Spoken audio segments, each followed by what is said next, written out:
Hindistonda maymunlarni juda oddiy usulda ovlashadi. Yerni kovlab, og'zi tor xumni yer barobar ko'mib, ichiga bir qancha yong'oq tashlab qo'yiladi.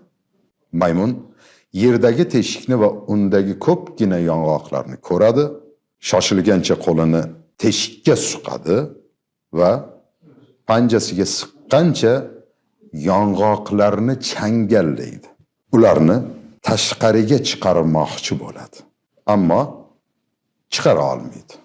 Yong'oqlarni changallagan panjasi xumning tor og'ziga sig'maydi. Maymun avvaliga bundan jazavaga tushadi. Qo'lini tortib olmoqchi bo'ladi.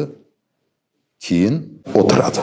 1 soat, 2 soat, 3 soat panjalarini ochib yong'oqlarni tashlab yuborishga esa fahmi yetmaydi. Shu tarzda yong'oqlarni aslo tashlab yubormaydi. U bunga qodir emas. Keyin ovchilar keladi va maymunni o'ldiradilar. Hatto qurol bilan ham emas, shunchaki oddiygina so'yil bilan. Shu tariqa maymunlar yong'oqlarni qo'lidan qo'yib yubormay o'limga ro'baro keladi. Ko'plarimiz o'tkinchi dunyo matohlarini maymunlar kabi kaftimizda mahkam siqib ushlab olganmiz. Qo'yvorgimiz kelmaydi. Panjalarni ochishga kuchimiz yetmay o'tiraveramiz. Nimani kutamiz o'zi?